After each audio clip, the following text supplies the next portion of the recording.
Alimokin Agnes Orono ngesi abu kolimo kangora mina Ikilio nuatata keda iduwe komina aswamda kanu aitikokin amumu abuangun Okalia. First thing that made you come to church, that made you come to Christ. The first thought that pushed you to church.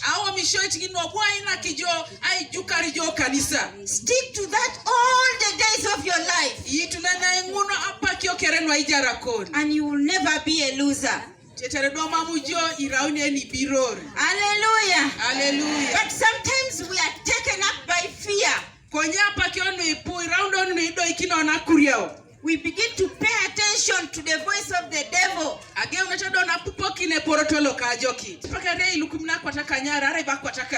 Women have sold off their goats, their cows, because of listening to the voice of fear.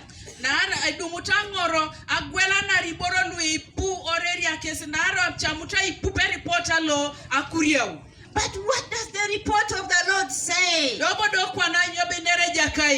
voice of God says, you are free, you are healed, you are a victor.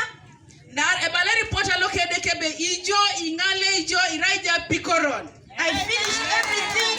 Apollo Kinton atukot na Angor ana Orono enatu nyesi abala itegelikina aisisia na itolosio atukonokin kwana. And every January we have this conference, and it always takes place here.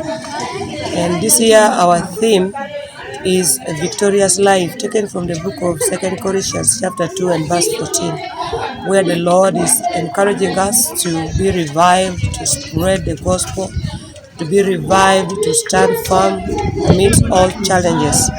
Looking at the life we are in, there are so many struggles of life. Ayunak nu ejaikina toma ailipasine nu kesi alakaraka nu aichoreta nu adumutu kesi. Echorta sakra ni Ikalia, Aidar Ikalia, dari kiloite Jokan.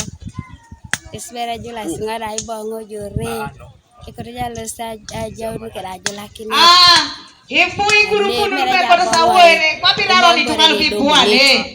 Petwa Anyimuto TV East.